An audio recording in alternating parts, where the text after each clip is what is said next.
ඔය මැරිච්ච අය ඔබ පිටිපස්සේ එන්නේ ගනුදෙනු ඉවර වෙච්ච නැති නිසා. එක්කෝ මගේ දුව කියලා මැරීගෙන ඔයා වෙනුවෙන් කැප වුණා. ඔයා ඒ ගනුදෙනුව පියෙව්වේ නැහැ. හරි එනවා දැන්. දරුවෝ වෙනුවෙන් නැහුණා. ඔයාලා ඔය දැන් නැහෙනවා වගේ. එතකොට ওই දරුවන් යුතුයකම් ඉෂ්ට කරන්නේ නැහැ. මව්පිය උපස්ථානය කරන්නේ නැහැ. ගනුදෙනුව පියව ගන්නෑ. ආය මැරිලා එනවා. මේ අම්මා, මේ තාත්තා, මේ ආච්චි, මේ සීයා. සීයාගේ ආච්චිගේ ඉඩ කඩන් වල උඹලා ඉන්නවා. ගනුදෙනු ඉවර කරගන්නේ. දානමාන දීලා උන්දලාට අතීත මුතුන් මිත්තන්ට පින් දීලා ගනුදෙනු ඉවර කරගන්නේ. උන් එනවා මේවා අපේ ඉඩම් කියලා. ඉතින් ගනුදෙනුවකට නම් එන්නේ දැන් ඉන්න දෙවිවරුක මැදට පනින්නේ නැහැ. සාධාරණවයි එන්නේ. ගනුදෙනු තියාගන්න එපා මනුස්ස ලෝකෙට. දරුවන්ට යුතුයකම් ඉෂ්ට කරන්න උන්ට ගනුදෙනුවක් තියන්න එපා. ඉවර කළා දාන්න යුතුයකම.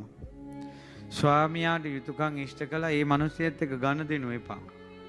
ඒ කියන්නේ එයා ඔයා වෙනුවෙන් මට තව දේවල් කරන්න තිබ්බා කියන හැඟීමට එන්න එපා. මම බිරිඳක් විදියට මට කරන්න පුළුවන් උපරිම දේ මම කළා කියන තැනට යුතුයකම් ඉෂ්ට කරන්න.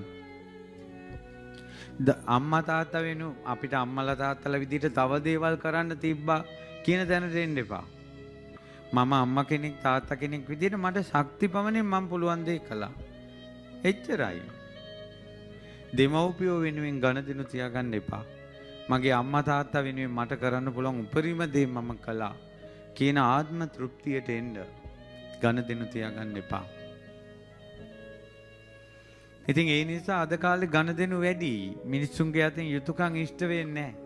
ඒකයි බුදුරජාණන් වහන්සේ සිංහාලෝවාද සූත්‍රයේ ගනුදෙනු ඉවර කරගන්න කිව්වේ.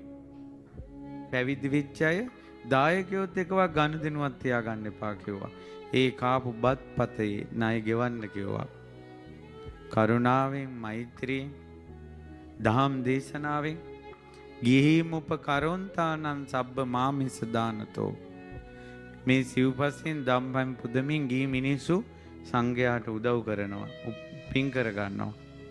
කරෝත ධම්ම දානේන, ඒ අයට ධර්ම දානය දෙන්න තේසං පච්චූපකාරකං. ඒක තමයි ප්‍රතිඋපකාරී. බණ කියන හාමුදුරුවෝ නමක් ඔබගේ පන්සලේ ඉන්නවා නම් ඒ හාමුදුරුවෝ ගමත් එක්ක ගනුදෙනු නැහැ. ඒ හාමුදුරුවෝ ගනුදෙනු ඉවරයි. ඒකයි දානයක් දුන්නාට පස්සේ බණ ටිකක් කියලා සෙත්පතල එනකොට ඒ ගනුදෙනු ඉවර කළාම තමයි එන්නේ.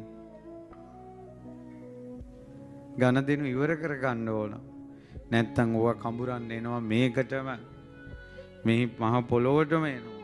ඊට පස්සේ ගල් ගානේ, ගස් ගානේ, පැරණි විහාර ගානේ ඕවගේම ඉපදෙලා ඕවගේ රැක ගනුදෙනුව ඉවර කරන්න ඕන.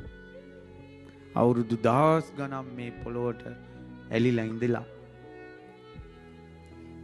එහෙවත් එහෙමනම් මුදල ණයට සල්ලි අරන් දෙන එක ගැන කවර කතාවද? අනුන්ගෙන් යමක් ගත්තොත් දෙන්න ඕන. දෙන්න බැයි නම් ගන්න එපා. ඊට වැඩි හොඳයි වතුර ටිකක් බීලා බඩගින්න ඉන්න එක. ගනුදෙනු තියාගන්න එපා.